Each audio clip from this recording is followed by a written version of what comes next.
मध्ये आज जे आहे इन्क्वायरी ऑफिसर जे शासनाने नेमला होता त्या इन्क्वायरी ऑफिसरच्या संदर्भातली चर्चा झाली।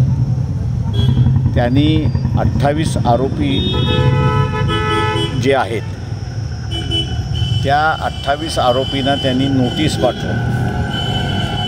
त्याच्यामध्ये त्यांनी काय बोललं पाहिजे याच्याबद्दल नमूद केलं होतं आणि ते आम्ही सारा कोर्टाला पॉईंट आऊट करून दाखवलं की ही काही फ्री अँड फेअर इन्क्वायरी नाही, तर ही टेंटेड इन्क्वायरी आहे आणि त्याच्यामुळे हा जो अधिकारी आहे ह्या अधिकाराच्या कामकाजावरती स्टे द्या।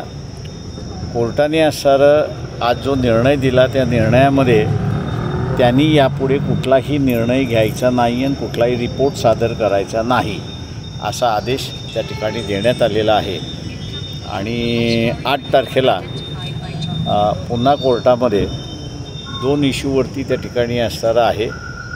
एकतर SIT फॉर्मेशन आणि आम्ही असणारं जे सारखं म्हणतो आहे की सेक्शन 192 196 याच्यामध्ये पूर्तता करण्यासाठी कोर्टाने आपला अधिकार वापरला पाहिजे।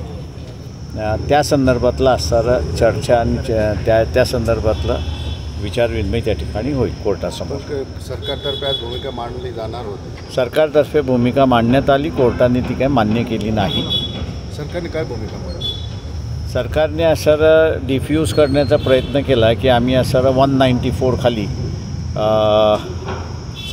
ती चौकशी करतो म्हणून त्याच्यामध्ये, पण आम्ही त्यांना दाखवलं की 194 हा असणारा सुसाईडचा आहे आणि किंवा इतरांनी कोणी मारला असेल, कस्टोडियल डेथ हा जर का इन्क्वायरी करायची असेल तर 196(2)(a) खाली ती करावी लागते आणि मॅजिस्ट्रियल इन्क्वायरी ही त्याच्यामधली मस्ट आहे। महत्त्वाची मागणी तुमची ही आहे की कोर्टाने याच्यामध्ये अधिकारात आम्ही असं आमची मागणी आम्ही जी पुढच्या तारखेला जी रेटणार आहोत ती SIT स्थापनेची, त्याच्याबरोबर नियमावली तयार करण्याची। कोर्टाने एकदा ती नियमावली तयार केली की मग SIT त्या प्रमाणात कामकाज करायला लागेल। एकच प्रश्न इंटरनॅशनल लेवलचा विचारून घेतो आपण, भारत पाकिस्तानच्या तणावावरून आता युद्ध होईल की काय अशी परिस्थिती आहे। चीन पाकिस्तानच्या मागे उभा राहताना दिसते। भारताची थँक्यू मी 2 तारखेला याच्यावरती बोलेन। तुम्ही काय म्हणाल? तुम्ही तिथं काय चाललंय ते तुम्हाला सहसा कळत नसेल? मला कळत नाही, पण साहेबाला सर्व कळतंय ना। साहेबाला सर्व कळतंय, जे काय चालू आहे, काय चालतंय, काय होतंय, हे सगळं साहेबाला अनुभव आहे। आणि साहेब जे निर्णय घेईल तेच खरं आहे आणि कोर्ट जे निर्णय देईल तोच खरा आहे। पण आता साहेबांनी सांगितलं त्या पद्धतीने जे पण तपास अधिकारी होता त्याचे सगळे अधिकार काढून घेतलेले साहेब बोलले ना। आता साहेब बोलले ते आता तुम्हाला माहितीच आहे। मी बोललं तेवढंच, साहेब सांगितलं तेवढंच, ह्याच्यात काही वेगळं न्याय भेटेल अशा? हां, आता न्याय तर आम्हाला कोर्ट देईल, सरकार तर अजूनपर्यंत दिलं नाही।